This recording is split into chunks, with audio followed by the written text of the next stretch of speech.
샬롬 샬롬 샬롬 샬롬 샬롬. 하나님 사랑합니다. 여러분 주 안에서 사랑합니다. 오늘 에스라 9장 1절에서 8절까지 말씀, 남은 자의 사명이라는 제목으로 함께 은혜를 나누도록 합니다. 종자씨와 같은 뿌리와 같은 사람들에 대한 이야기. 나라가 망하면서 바벨론에 포로로 끌려가 살다가 가진 재산을 다 처분하고 제2의 고향을 떠나 낯선 조국 가나안 땅을 찾아온 사람들이 있죠. 그들은 종자씨와 같고 나무의 뿌리와 같은 사람들입니다. 하나님께서 이스라엘의 회복을 위해 남겨둔 사람들이죠. 남은 자들. 그렇습니다. 이들이 병들면, 이들이 무너지면 이스라엘은 더 이상 희망이 없습니다. 그런데 종자씨와 같은 뿌리와 같은 그들이 그만 병이 들고 말았습니다. 더 큰 문제인 것은 그들이 심각한 병이 들었음에도, 무너지고 있음에도 그것을 깨닫거나 인식하지 못하고 있다는 사실입니다. 오늘 본문의 에스라는 대제사장의 16대 후손으로 이방 땅인 바벨론에서 태어나 그곳에서 생활하다가 주전 458년경에 본국인 팔레스틴으로 귀환한 사람들입니다. 남유다가 주전 586년에 바벨론에 의해 멸망당하면서 수많은 사람들이 포로로 끌려갑니다. 왕족들을 비롯해서 고위 관직에 있는 사람들과 특별한 기술을 가진 사람들이 대개는 끌려갔죠. 그들은 바벨론에서 정착하여 살면서 바벨론의 사회적 경제적 생활에 상당 부분 동화가 되어버렸어요. 그래서 이름을 바벨론식의 이름, 즉 바벨론의 신들의 이름을 따서 짓기도 하면서 삶의 문화가 바벨론화 되어 갔습니다. 이런 시대의 흐름에서 대부분의 유대인들은 이방인들의 관습이 자연스럽게 몸에 배게 되었고, 또한 그 혼혈도 보편적인 현상이 되고 맙니다. 어쩌면 그 길이 살 길이라고 생각했을지도 모르고, 모두 그렇게 하는데 우리만, 나만 유대인이라고 유별을 떨어서 되겠는가, 이런 어리석은 생각을 했을 수도 있겠죠. 그러나 일부 하나님의 언약 백성이라는 정체성을 가진 사람들은 자녀들에게 바벨론식 이름을 지어주지 않고 유대식 이름을 고집하기도 했습니다. 에스라는 그에 속하는 사람이었죠. 에스라는 대제사장 아론의 16대 자손으로 이방 땅인 바벨론에서 태어났고 그곳에서 살고 있었지만, 하나님의 백성이라는, 하나님께서 구원하시기로 선택된 언약 백성이라는 정체성을 절대로 잃지 않았었습니다. 조사장이 대제사장이라는 것과 그의 후손으로서의 삶을 진지하게 고민하면서 그에 걸맞는 삶을 살아냈습니다. 그런 중 바사의 제6대 왕인 아닥사스다의 배려로 약 9,000명의 귀환자들을 인솔하여 본국으로 돌아오게 되는 거죠. 아닥사스다 왕의 포로 귀환과 성전 예배의 회복과 율법 준행에 필요한 원조를 지원해 주겠다는 조서를 내렸기 때문이죠.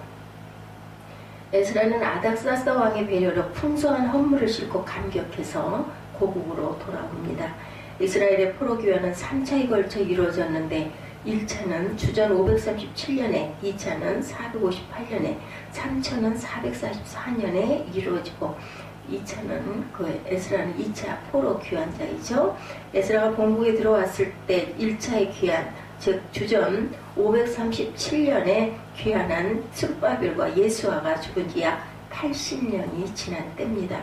1차의 고레스 왕의 칙령에 의해 스룹바벨을 중심으로 5만 명이 귀환을 합니다.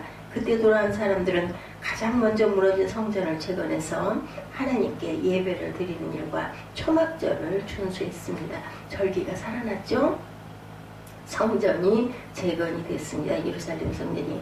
그런데 스룹바벨과 예수아가 죽자 1차 귀환자들과 그의 후손들이 이방 땅, 즉 바벨론에서 살았던 관습과 생활 방식을 그대로 적용하며 살고 있었어요. 그들이 바벨론에서 오랫동안 살면서 그들의 문화와 종교에 젖어 있었던 것을 쉽게 버리지를 못했던 것이죠. 에스라가 이 상황을 알게 됩니다. 1차 포로 귀환자들이 그 생활에 전혀 변화가 없고 이방 땅에서 행했던 그대로 본국에서도 행하고 있다는 것을 알게 되죠. 본문 1, 2절입니다. 이 일 후라는 말은 에스라가 무사히 본국에 예루살렘으로 돌아오는 것을 말합니다. 이러한 일이 있은 후에 방백들이 내게로 나와 이르되, 이스라엘 백성과 제사장들과 레위 사람들이 이 땅 백성에게서 떠나지 아니하고 가나안 사람들과 헷 사람들과 브리스 사람들과 여부스 사람들과 암몬 사람들과 모압 사람들과 애굽 사람들과 아모리 사람들이 가증한 일을 행하여 그들의 딸을 맞이하여 아내와 며느리로 삼아 거룩한 자손이 그 지방 사람들과 서로 섞이게 하는데 방백들과 고관들이 이 죄에 더욱 으뜸이 되었다 라고 하는지라. 2차 귀환 자들이 본국에 돌아왔으나 또 그의 후손들이 있었으나 전혀 변화되지가 않았다는 것이죠. 삶의 태도와 방식이 자기 조상들이 행했던 그대로 또 이방 땅에서 행했던 그대로 행하고 있다는 것입니다. 이 소식을 들은 에스라가 정말 망연자실 주저앉고 아주 낭망을 합니다. 당시의 문화는 자폰과 함께 혼합 종교의 대세 시대였었습니다. 그렇다고 포로 귀환한 그곳에서 그들마저 구별되지 않는다는 것은 정말 심각한 문제죠. 본문 2절에 말씀하고 있는 것처럼 그들은 거룩한 자손이었습니다. 거룩한 자손은 거룩한 씨를 말합니다. 그들은 하나님에 의해서 선택된 백성으로 하나님의 빛을 이방인에게 비추어야 할 사명을 부여받은 사람들입니다. 그런데 그들이 즉 방백들과 레위인들, 영적인 지도자들이 거룩한 씨들이 이방들과 섞여서 죄를 짓는데 앞장을 섰다라는 것이죠. 섞이게 한다는 것은 보증하다 혹은 혼합하다, 삽이다 등의 뜻을 갖고 있습니다. 이 말은 자신의 유익만을 쫓아 사귀지 말아야 될 사악한 대상과 깊은 교제관계를 유지하는 것을 말합니다. 수룹바벨과 대제사장 예수아가 죽자 이스라엘 백성들은 서서히 이제 더더군다나 무너져 내리기 시작합니다. 지도자가 죽었죠. 하나님의 율법을 잊어버리고 혼합 종교에 물들어 이방인들과 혼인을 하며 선민으로서의 정체성을 잃어버리고 다시 바벨론에 있을 때 그 옛생활로 돌아갑니다. 에스라는 남아있는 자들과 1차 포로 귀환자들이 정신을 차릴 줄 알았습니다. 적어도 본국에 돌아와서 정신을 차리고 거룩한 하나님의 백성이라는 정체성을 회복할 줄로 알고 기대했는데 조상들이 지은 죄 때문에, 조상들이 우상을 섬긴 죄 때문에 하나님의 율법을 잊어버리고 죄악을 저지른 것 때문에 나라가 망하고 백성이 포로로 끌려가고 재산을 몰수당하고 사랑하는 자녀들이 이방 나라에 비참하게 끌려가서 죽고, 그죠? 그런 삶은 치욕스러운 삶을 살았는데 이제는 정신을 차릴 줄 알았습니다. 그런 과거가 있기 때문에 지은 죄로 인해 회개하지 않은 죄로 인해 하나님을 모셨던 거룩한 성전이 이방인들의 손에 의해 파괴되고 기물들은 탈취당하고 선민으로서의 자존심이 완전히 곤두박질을 쳤는데 낯을 둘 수가 없는 일을 당했는데도 불구하고 그들은 아직도 정신을 차리지를 못하고 있다. 정신을 차릴 줄 알았는데 그 길만이 살 길일 줄 알았는데 에스라는 너무나 마음이 슬프고 아팠겠죠. 세상의 가치관에 중독되는 것이 얼마나 무서운 것인가를 우리에게 보여주는 본문입니다.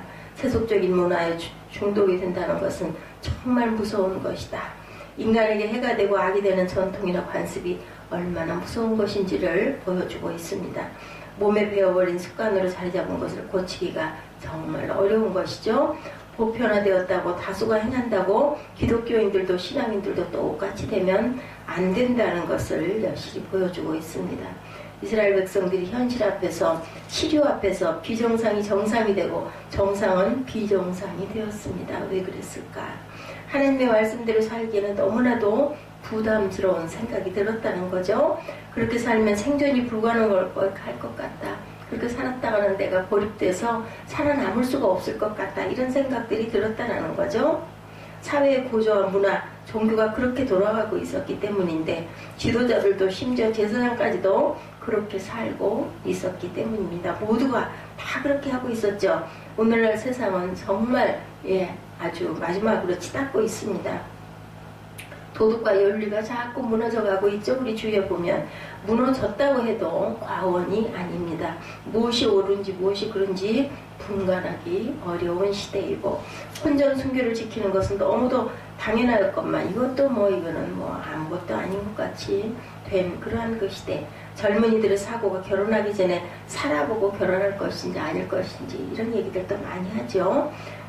또 동성연애가 당연한 것처럼 그들의 인권을 존중해야 한다는 목소리도 커져가고 있고 최근 미국에서는 동성애자들이 주례를 거부한 목사님에게 벌금을 물리거나 감옥 생활을 하게 한다는 글도 올라와 있습니다. 박원순 서울시장도 외국 언론과의 인터뷰에서 동성연애 합법화되는 것을 찬성하고 동양에서 한반도가 제일 먼저 법을 제정하는 것이 좋다고 동성연애의 지지 발언을 하고 프란치스코 교황도 동성연애 옹호 발언을 하는 그러한 시대에 우리가 살고 있습니다.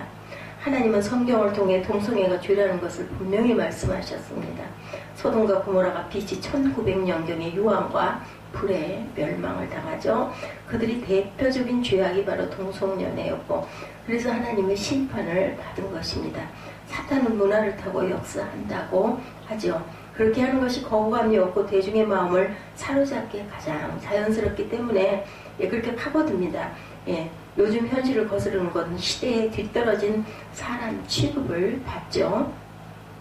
시류를 거스르는 것은 무엇인가 모자라는 사람 취급을 받습니다. 뒤떨어진 사람 취급. 그래서 현 시대에 발맞추려고 하고 시류를 거스르지 않으려고 합니다. 그것이 옳은 것인지 그른 것인지 판단할 여유도 없이 휩쓸려 살고 있습니다. 기독교인들이라는 것도 기독교인들이라고 별다르지가 않습니다. 기독교인도 비기독교인도 현 시대에 발맞추기 위해서 시류를 거스르지 않기 위해서 달려가고 있고 현 시대는 할 수만 있으면 수단 방법을 가리지 않고 살아야 하는 세상으로 전락해 버렸습니다.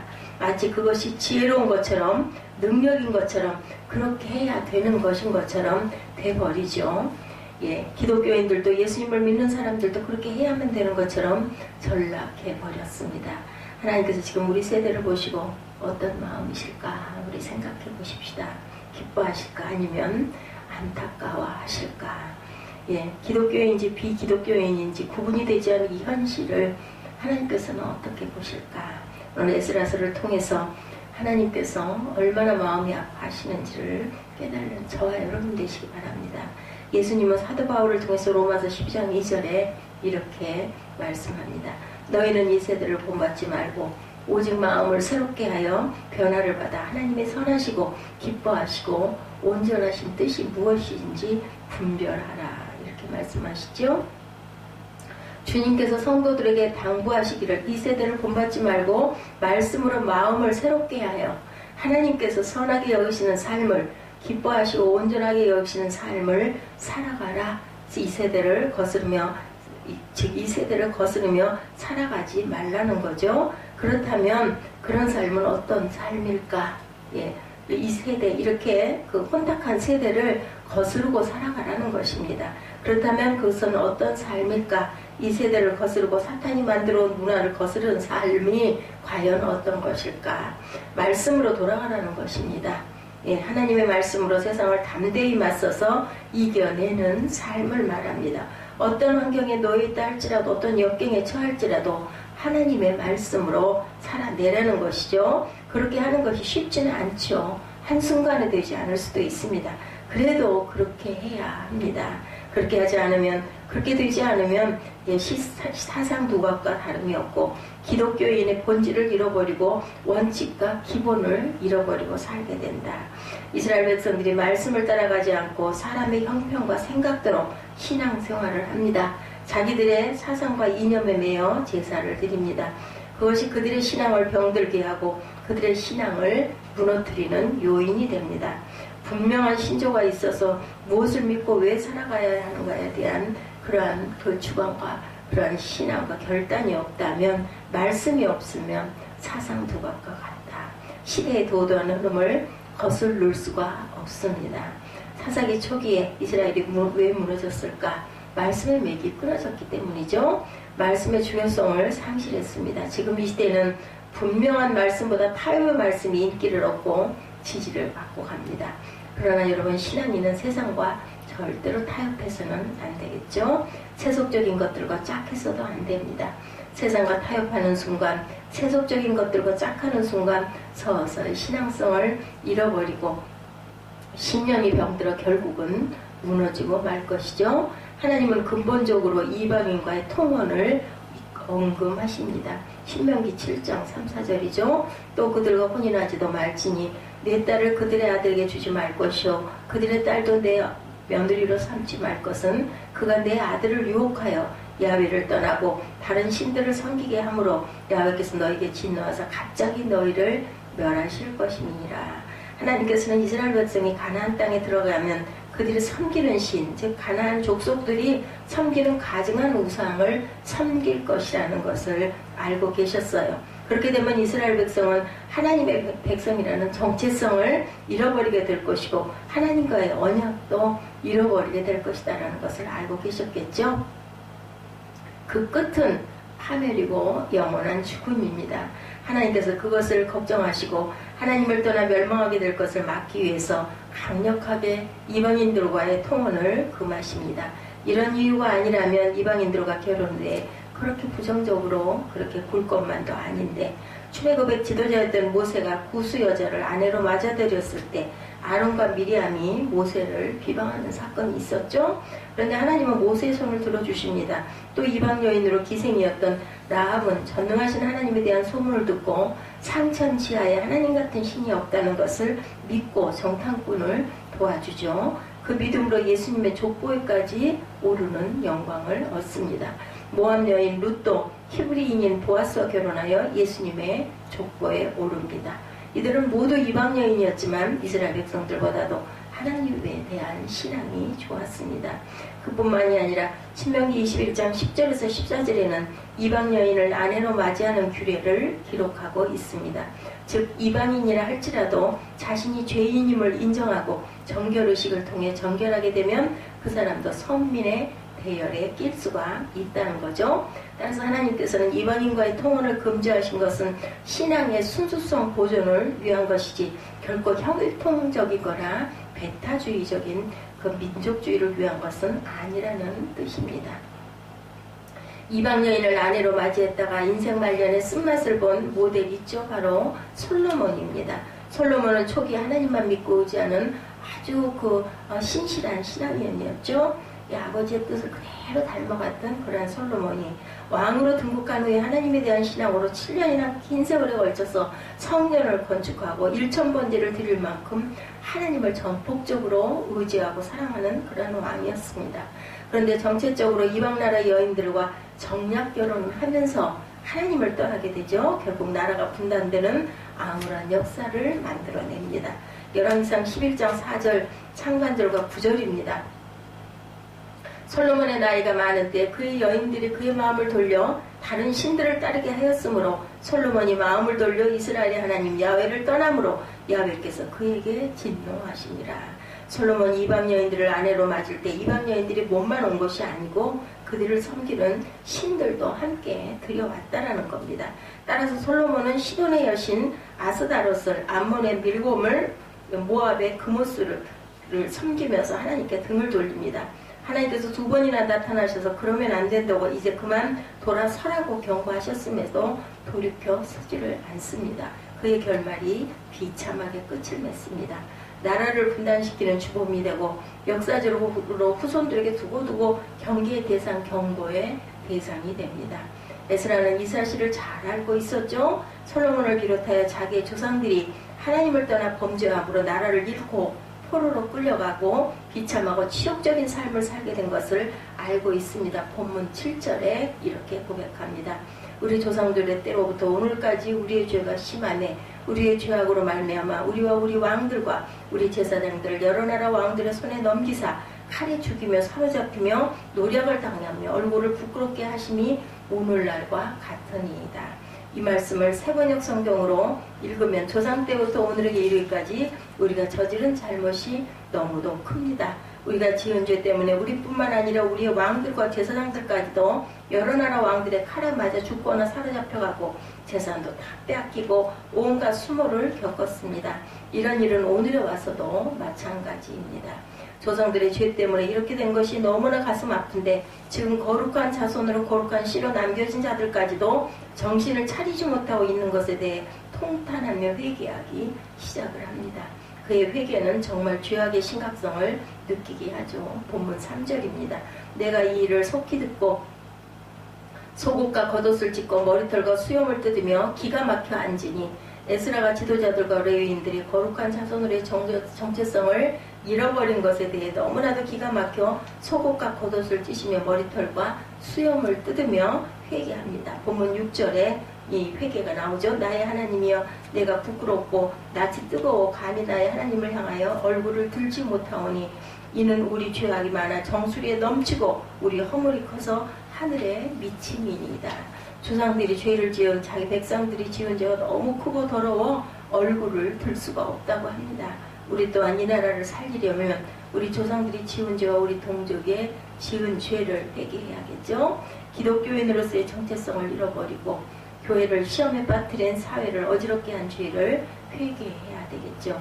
교회 지도자들이 성직자들이 이권 다툼의 명예욕에 또한 정욕에 탐욕에 대해 성도들을 넘어뜨리고 교회를 분열시키고 사회의 지탄을 받게 한 것을 회개해야 합니다.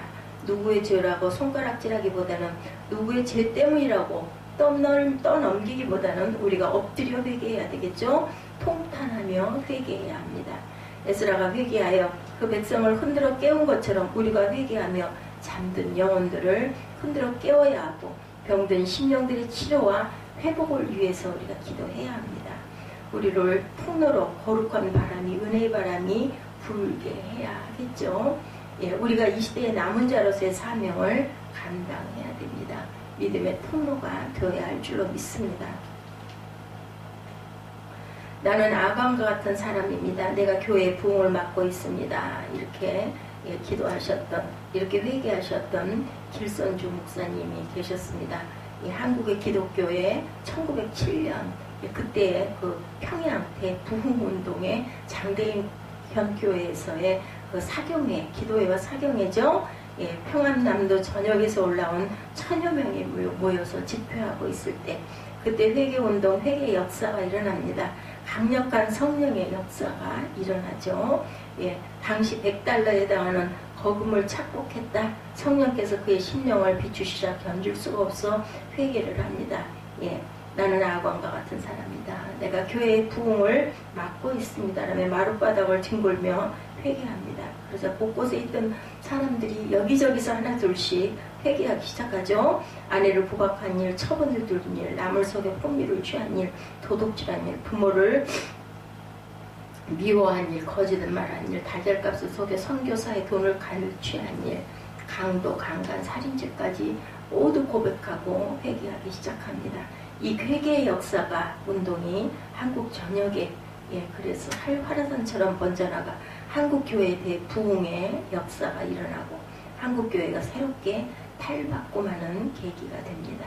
회개가 살 길이죠. 회개가 회복과 부흥을 일으키는 계기가 됩니다. 이 시대의 거룩한 자손으로 거룩한 씨로 남겨둔 우리가 말씀 위에 굳게 서서 주님의 역사 하나님의 뜻을 이루어 드릴 수 있기를 간절히 소망합니다. 이제 12월 한 달도 이제 보름 정도밖에 남지 않았습니다. 보름도 안 남았죠? 한 13일 정도 남았습니다. 우리 그동안 1년 동안 오면서 부족했던 거, 온전치 않았던 거 다 회개하시고 2018년 새해를 새롭게 깨끗한 마음을 가지고 임하시기를 주님의 이름으로 축복합니다. 기도하시겠습니다.